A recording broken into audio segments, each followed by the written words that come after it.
आइए आज पौधों की दुनिया के एक ऐसे गहरे राज को समझते हैं जिसे अक्सर हम नजरअंदाज कर देते हैं। ये कहानी है माइक्रोन्यूट्रिएंट्स की, यानी सूक्ष्म पोषक तत्वों की। जरा सोचिए, एक खेत है, हरी भरी फसलों से लहलहा रहा है, सब कुछ एकदम बढ़िया। लेकिन फिर अचानक उन्हीं पौधों की पत्तियां पीली पड़ने लगती हैं, मुड़ने लगती हैं या फिर कहीं कहीं से जली हुई सी दिखने लगती हैं। सवाल यह है कि आखिर ऐसा हुआ क्या? देखिए, ये जो लक्षण हमें दिखाई दे रहे हैं ना, ये असल में एक बहुत गहरे और छिपे हुए संकट की तरफ इशारा कर रहे हैं। और ये संकट है असंतुलन का। और इस पहेली का जवाब हमें ऊपर नहीं बल्कि जमीन के नीचे मिलेगा। ये कहानी है उन नन्हे मगर बेहद शक्तिशाली तत्वों की जिन्हें हम कहते हैं माइक्रोन्यूट्रिएंट्स। तो चलिए इस अदृश्य दुनिया में उतरते हैं। तो सबसे पहला और सीधा सवाल यहीं उठता है कि भाई आखिर ये माइक्रोन्यूट्रिएंट्स हैं क्या भला, और ये इतने ज़रूरी क्यों हैं? अगर बिल्कुल आसान भाषा में कहें तो ये पौधों के लिए विटामिन्स की तरह हैं।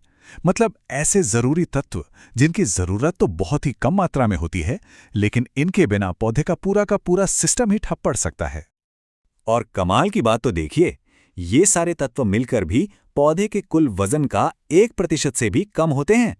सोचिए, बस चुटकी भर मात्रा में भी ये कितने ज्यादा शक्तिशाली हैं। इन नामों को देखिए जरा। Iron, zinc, manganese, copper. ये नाम सुने सुने लग रहे हैं ना? ये सिर्फ हमारे लिए ही नहीं बल्कि पौधों की जिंदगी के लिए भी बेहद जरूरी है, और हर एक की अपनी एक खास भूमिका है। लेकिन यहाँ पर सबसे बड़ा खेल सिर्फ इनकी मौजूदगी का नहीं है, बल्कि इनके सही संतुलन का है। ये एक ऐसी महीन रेखा है जहाँ जरा सी कमी या जरा सी ज्यादती दोनों ही फसल के लिए तबाही ला सकती हैं। तो चलिए पहले ये देखते हैं कि जब ये संतुलन बिगड़ता है और पोषण कम हो जाता है तो असल में होता क्या है। मिसाल के तौर पर सोचिए कि मिट्टी में सिर्फ थोड़े से जिंक की कमी हो गई और नतीजा, पौधे की पत्तियों पर सफेद धारियां उभर आती हैं, उसकी ग्रोथ ही रुक जाती है। या फिर बोरोन कम हो जाए तो फूल और फल ठीक से बन ही नहीं पाते। तो सवाल है कि इसका जिम्मेदार कौन है? अक्सर इसकी वजह होती है मिट्टी का बिगड़ता हुआ पीएच लेवल, उसमें ऑर्गेनिक मैटर यानी जैविक खाद की कमी, या फिर एक ही जमीन पर सालों साल एक ही फसल उगाते रहना। लेकिन कहानी का एक दूसरा पहलू भी है। क्या होगा अगर यही पोषक तत्व जरूरत से ज्यादा हो जाएं? जी हां, तब ये दवा नहीं बल्कि जहर बन जाते हैं, और इसे हम कहते हैं टॉक्सिसिटी यानी विषाक्तता।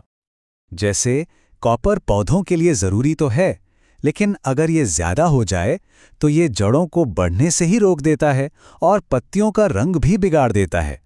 ये इस बात का पक्का सबूत है कि ज्यादा हमेशा बेहतर नहीं होता। और ऐसा होता क्यों है? मिट्टी में किसी एक तत्व के बहुत ज्यादा जमा हो जाने से, या गलत किस्म के उर्वरकों के इस्तेमाल से, या फिर आसपास के किसी फैक्ट्री या इंडस्ट्री के प्रदूषण की वजह से? तो फर्क अब बिल्कुल साफ है। एक तरफ है कमी, जिसका मतलब है भुखमरी, जिससे पौधे का विकास रुक जाता है, और दूसरी तरफ है विषाक्तता, जो एक जहर की तरह है, जो पौधे के जरूरी सिस्टम को ही जाम कर देती है। तो अब जब हम समस्या की जड़ को समझ चुके हैं, तो चलिए समाधान की बात करते हैं।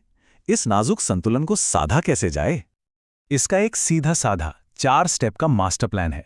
सबसे पहले अपनी मिट्टी के जासूस बनिए, उसका टेस्ट करवाइए। फिर टेस्ट के नतीजों के हिसाब से एक संतुलित डाइट प्लान बनाइए। जरूरत पड़ने पर सही सप्लीमेंट दीजिए। और आखिर में खेती के तरीकों में कुछ स्मार्ट बदलाव लाइए, जैसे कि फसलें बदल बदल कर उगाना। और इस पूरी कहानी का सार बस इस एक लाइन में है।